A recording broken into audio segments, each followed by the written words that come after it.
It's so good to be out here this morning, as it always is, and I think I say it every time. It's so encouraging to be here, and it's always true, so that's good that I can always be able to say it.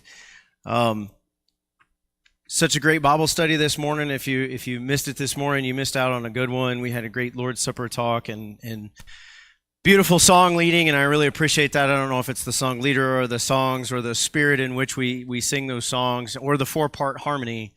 It is a joyful noise for sure. I've been to plenty of congregations that preach at plenty of congregations that are smaller and a little bit older, and it is great to hear folks sing out of all ages and knowing all four parts. Selfless plug, very briefly, I'm hosting a singing school this month in about 3 weeks for those who want to learn or get better at leading congregational singing. So if you know or are a young man who wants to learn how to pitch the song and lead the singing and everything, then please get with me after this service today. And then also we'll have a marriage retreat coming up in April as well. So if you haven't, hopefully you're still in 1 Samuel chapter 25. If not, go ahead and turn there. I love congregations that have the passages that are read at the first of the service, because it cuts down on time that I have to be up here and preach, because you've already heard the passage for this morning. Most of what we're going to read again is going to come from 1 Samuel chapter 25. We'll be kind of hovering around there, but most of which we're just going to be talking about the events around that time. And also kind of going back to the lesson this morning in the Bible class, you saw something from the Bible Project. You're actually going to see one of my slides that's actually from one of their videos. It is a tremendous resource. I started listening to their material on YouTube. They do infographics, I guess you'd say. They started out doing infographics of each book of the Bible, and if you're a visual learner like me, that's really helpful. You can visualize the book, and if I had more time, I'd talk about it. The book of Matthew is fantastic because I can picture the divisions, how it's laid out, and it helps me retain the information. Also, the book of Leviticus, that's the one you're going to see today. It's really cool. So again, that's a great resource if you haven't used it. This morning's reading came from 1 Samuel chapter 25, which is what I have called as the story of Abigail, or at least that's what I used to call it. And I'm going to ask for some quick participation. Please raise your hand if you love the story of Abigail. I love the story of Abigail. I love the person of Abigail. She's a beautiful, wise woman, and she handles a very tough situation so carefully and tactfully and wisely. And there's other things to be learned from that, and we'll talk very briefly, but about her foreshadowing of Christ. There's lots of information to take from 1 Samuel chapter 25 if you just look at it as an isolated story. But that chapter is not just an isolated story. And I want to submit to you that there is much more going on here in this account. You see, I love the concept in the Bible that we see over and over and over again, that you can look at a story or an account or a saying or a verse through a soda straw. You can see it for itself and you can learn those lessons, but there is tremendous value in zooming out. And you can learn a bigger lesson, a greater lesson, a different lesson. And then you zoom out ultimately to how this one thing fits into the whole of the Bible. And there's an even greater lesson. Let me give you an example. In the Sermon on the Mount, one of the things that Jesus talks about is if you are angry with your brother, it's tantamount to murder. If you're angry with him, then you've already transgressed the law that says you shall not murder. Okay, so that's a lesson. That is the lesson that if you look at it through a soda straw. But if you back up a little bit, when he talks about that, that's within the context of something he said just a little bit earlier, that your righteousness must exceed that of the Pharisees. And that's one of the examples that he gives. And so you have to take it into that context. And then if you zoom out a little bit more, in the whole of the Sermon on the Mount, those pieces are all to show you what it looks like to be a citizen of the kingdom of God. And so when you can look at things in its isolation and take away something, and then you can have a greater takeaway, and then a greater takeaway. And I'm going to submit to you today that the story of Abigail is exactly that. The things that I've mentioned that you can take away from Abigail as a person or the situation, that's the soda straw. But we're going to widen the lens. And so this morning's lesson is entitled, The Wilderness and the Malicious Idiot.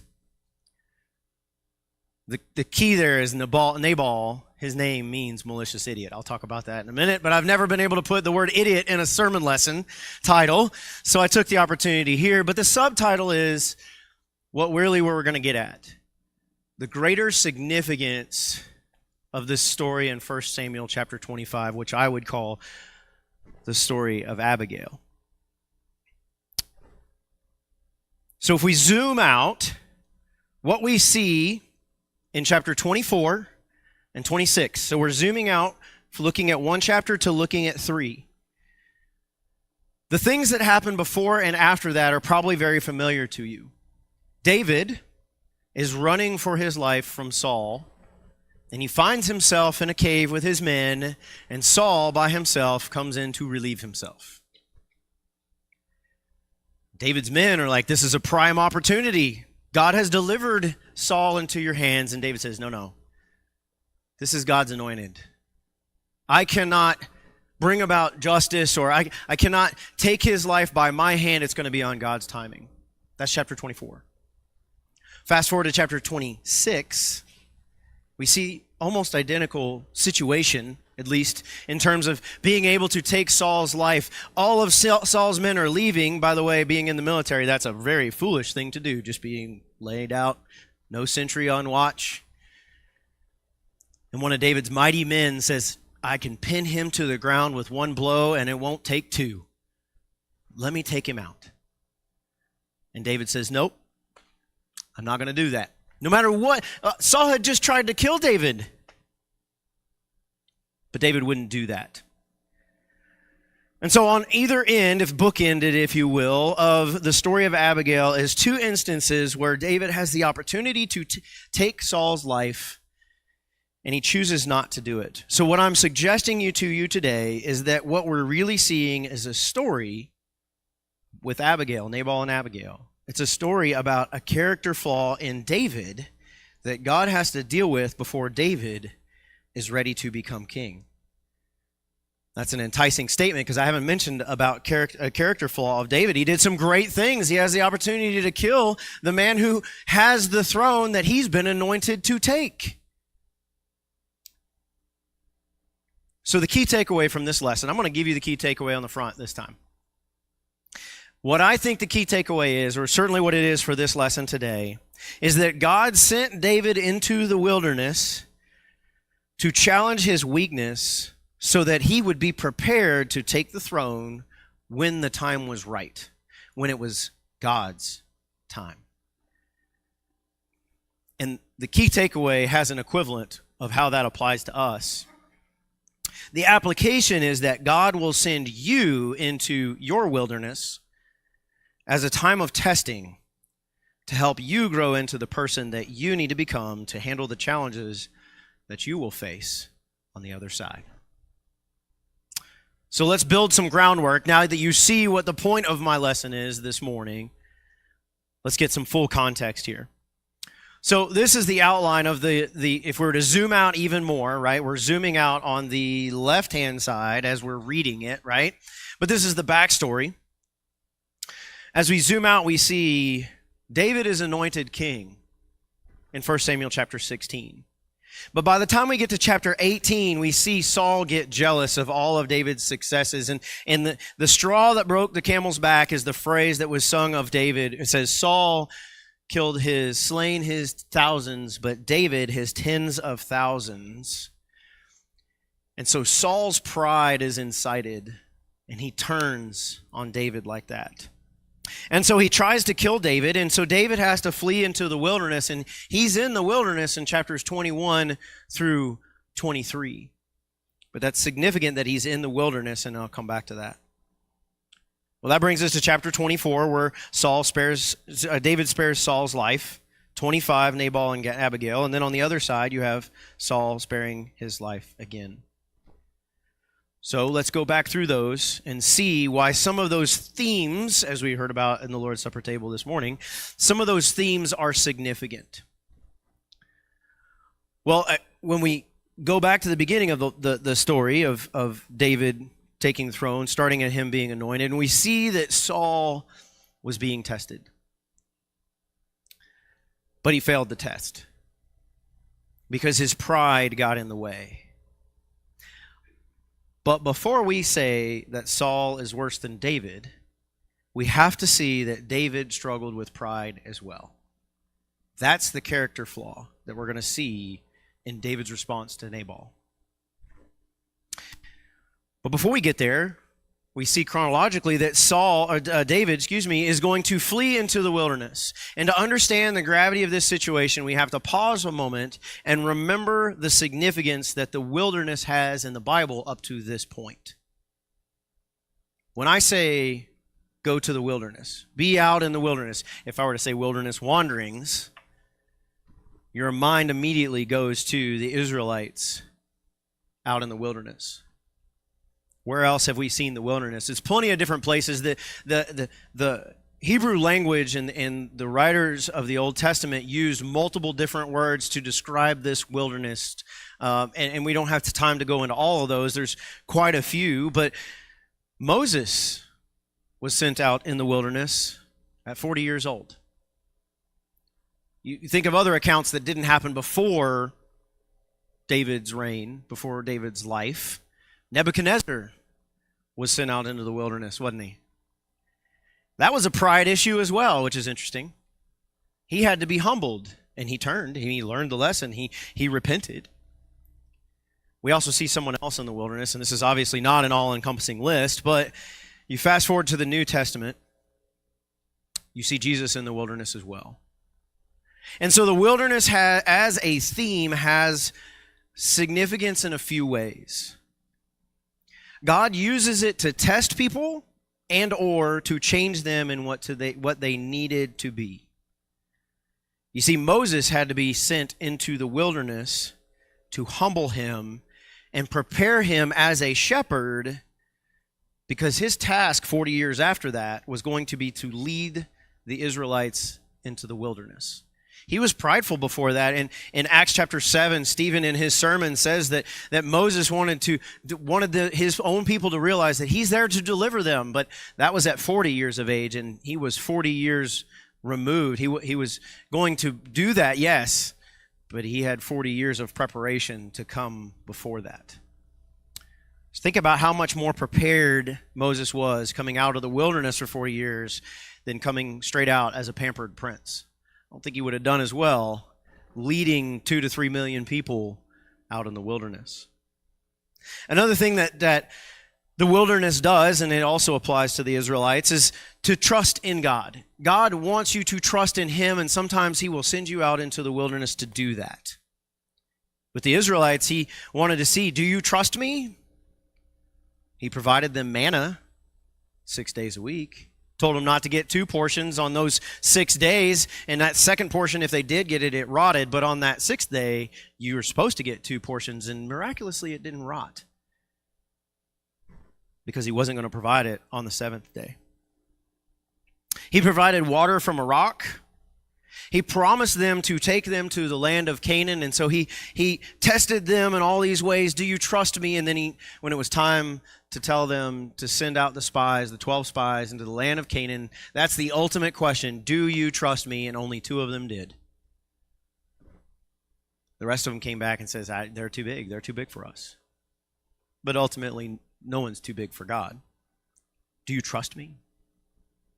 They constantly failed the test, and so the consequence of not trusting God was that they were going to wander in the wilderness for 40 years, and all the ones who didn't trust in God were going to die in the wilderness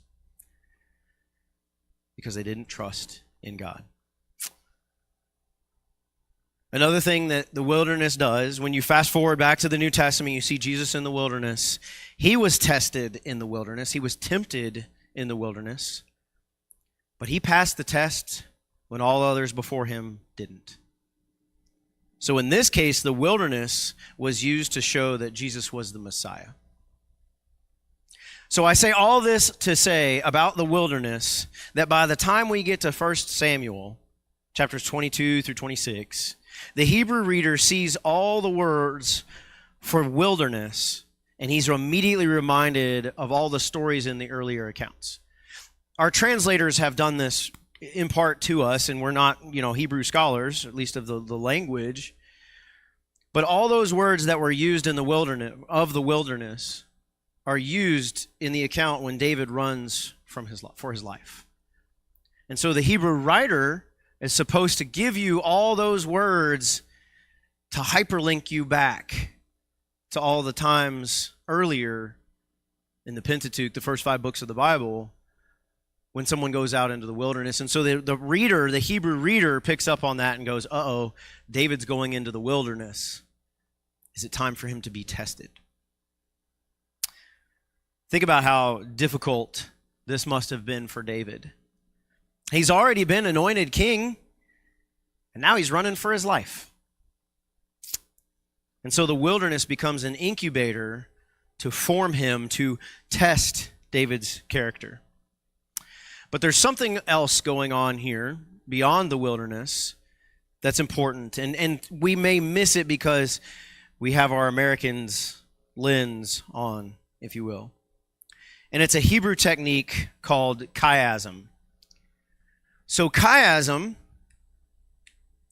is a literary structural pattern. This is the nerd version of the definition, and I'm going to show you what it looks like here in a second. But if this appeals to you, the definition is that chiasm is a literary structural pattern, excuse me, where ideas are presented in a specific order and then repeated in that order. So they're presented in an order and then they're repeated in that order.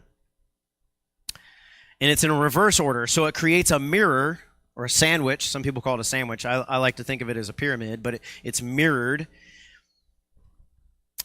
And it points the reader toward a specific focus, which is right in the middle.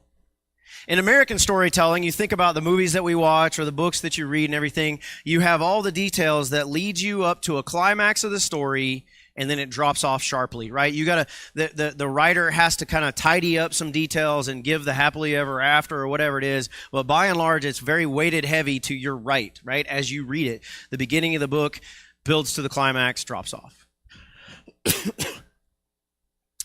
In Hebrew literature, when a chiasm is used, the most important point is placed at the center. So the climax or the most important part is here, and then it comes down off.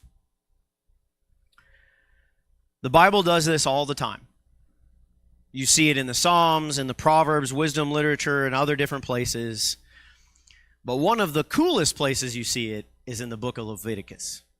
And I bring it up and I point it out because I had the Bible Projects video and it was shining in my mind whenever I read this. But how often do you get to say the book of Leviticus is cool? Usually you think of the book of Leviticus, you're just like, okay, if I need to sleep, then I'll go ahead and get started reading on that. Up at the top, you see the chapter sections of the book of Leviticus. And then below that, you see little icons on the next to the topics. Now watch the icons. They jump up to the top. So that you can see that ritual is the first thing it talks about, the first chunk of chapters. And there were no chapters when it was written, right? So topically, you could organize it like this. The rituals started and ended the book, and just inside of that was the priesthood, things about the priesthood, and just inside that was purity laws, mostly. In Hebrew literature, all of that is supposed to point you to the middle of the book, which is for us, chapters 16 and 17. Do you know what that is? That's the account of the Day of Atonement. When you have 2 goats, you sacrifice one and you send one out, the scapegoat. And then in chapter 17, it's about how there's life in the blood, the importance of the blood. Come on, y'all. That is a bold-faced foreshadowing of Christ. And the Hebrew writer wants you to see that as the most supreme importance. Everything around it points to the middle, and that's the most important part that you're supposed to get. And I bet you when the Old Testament times when they were reading this, they saw that and they're like, okay, that's really important because that atones for the sins and whatnot. But when Jesus comes along and he's sacrificed for our sins, how much weightier is that message? The message of Leviticus. I think that's cool. Now, is Leviticus hard to read? Yes, absolutely. But when you read it with this in light of this, it has so much more significance. That is a chiasm. Okay. I know you didn't come for a lesson on Leviticus or chiasm, so as we return to David and his time in the wilderness, we see a mini chiasm. There are 3 stories that take place in this wilderness. And the first and the last story rhyme.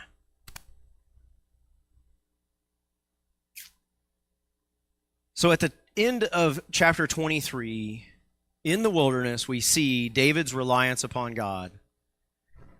And he starts praying to God, who answers and tells him where to go. So that answers the, do you trust me? When we get to here, the Hebrew writer wants us to point to the thing that he's being tested about, I believe. And he's about to fail that test.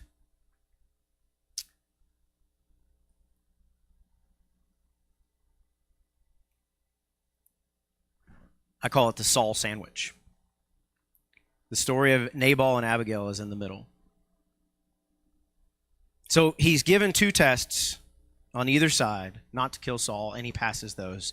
But then we get to 1 Samuel 25. Now, we're not going to reread the story. Let me give you the highlights, right? You heard it just a moment ago. But he paints the picture, the writer paints the picture in 1 Samuel 25. In verse 2, he introduces the man named Nabal. Verse 3, now the man's name was Nabal, and his wife's name was Abigail, and the woman was intelligent and beautiful in appearance. But the man, he was harsh and evil in his dealings, and he was a Calebite. There's a whole lot of information in that one verse. First of all, you are introduced to a man named Nabal. And from our American perspective, okay, the man's named Nabal. But the Hebrew writer sees the name as a phrase, if you will. You've probably heard it as fool. Nabal means fool. But if you think about it, what do you think about when you think of fool or foolish?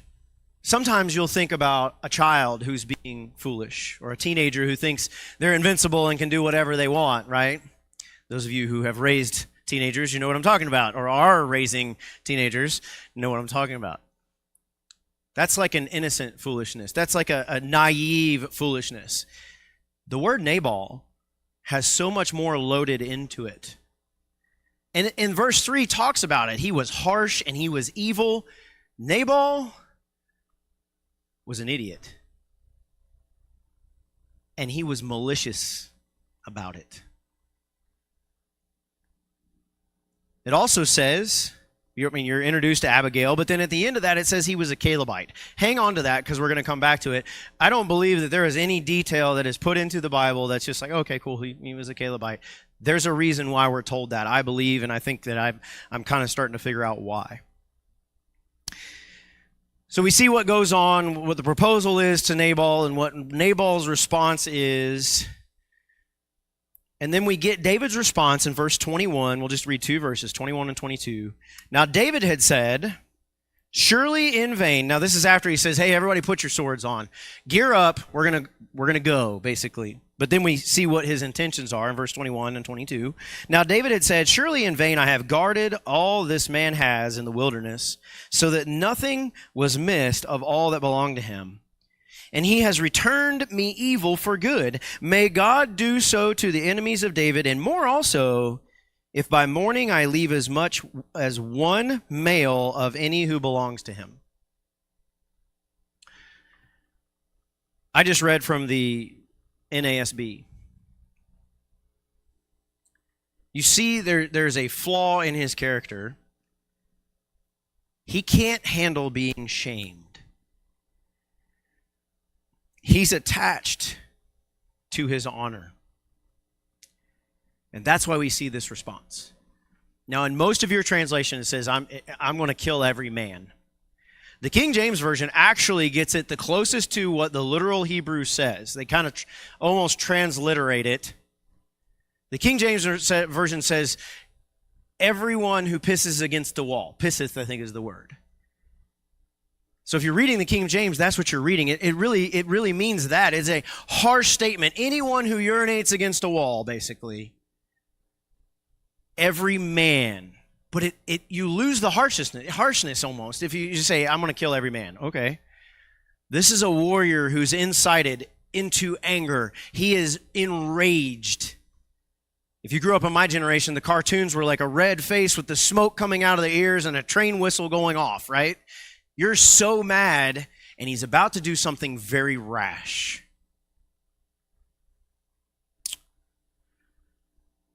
And I submit to you that David is about to pull a Cain. You see, we learn that Nabal is from the line of Caleb in verse 3. Caleb belonged to the line of Judah, so if you trace it back, it's the line of Judah. David came from the line of Judah. So David is about to go take out his brother. The story rhymes so well. But remember that God warned and tested Cain when he said, sin is crouching at the door, but you must master it. This time, God warned in a different way by sending Abigail.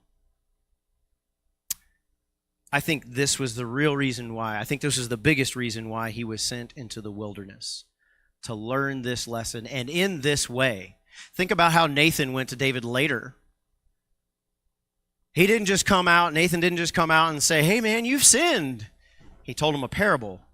It's almost like David can be convinced, but he has to be convinced in a certain kind of gentle way.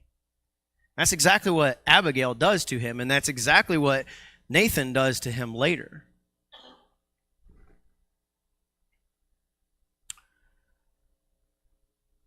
The difference here is that his response to someone who is superior to him, Saul, is to excuse it or overlook it.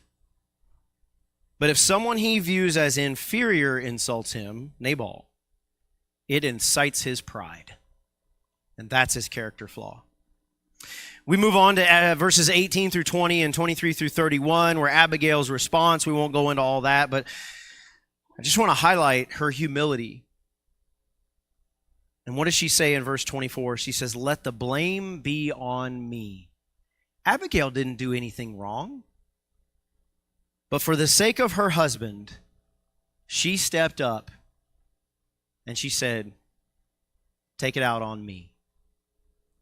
There's no greater foreshadowing of Christ than that. Moses did the same thing. Remember, Moses said, blot my name out. This is the heart of Christ. This is the heart of God.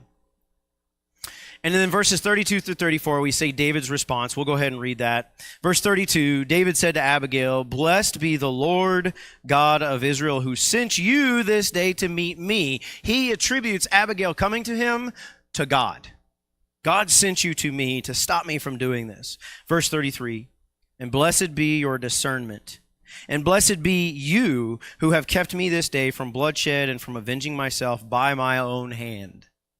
Nevertheless, as the Lord God of Israel lives, who has restrained me from harming you, unless you had come quickly to meet me, surely there would not have been left to Nabal until the morning light as much as one male.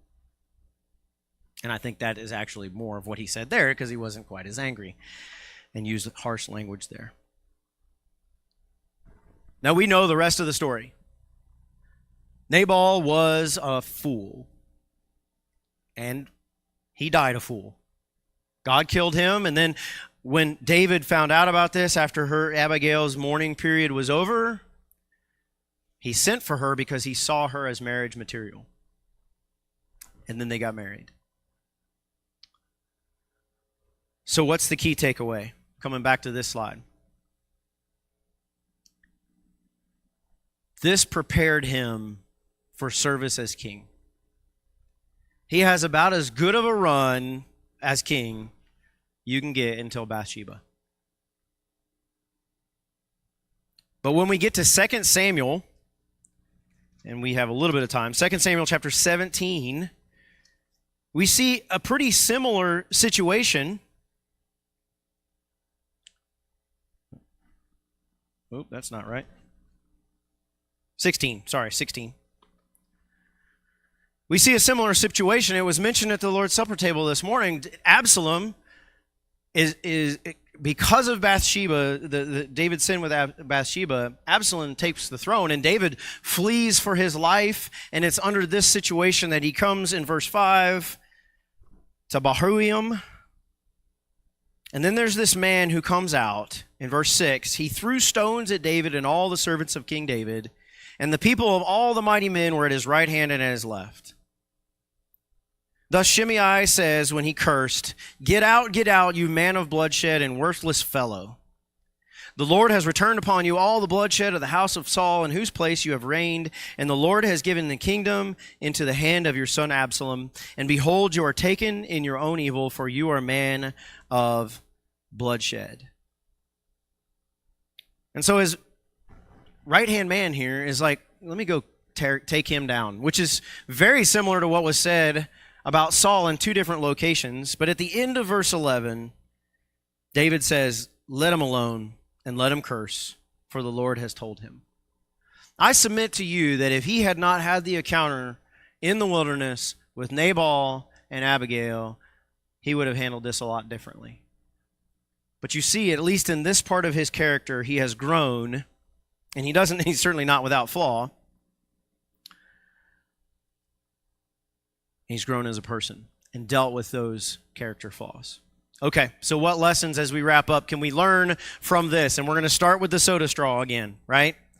The first one is don't be a malicious idiot. Don't be a fool that is evil and harsh in all your dealings. If you're sitting here today, hopefully you're not like that. But that's one of the lessons. That's the easy one. Let's get that one out of the way. The second one is be an Abigail. Be wise. Be tactful. Be humble.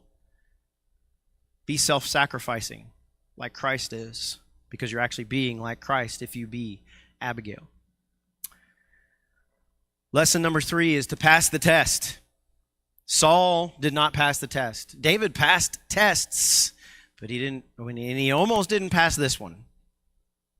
He came to the foot of the mountain and almost crossed over into sin.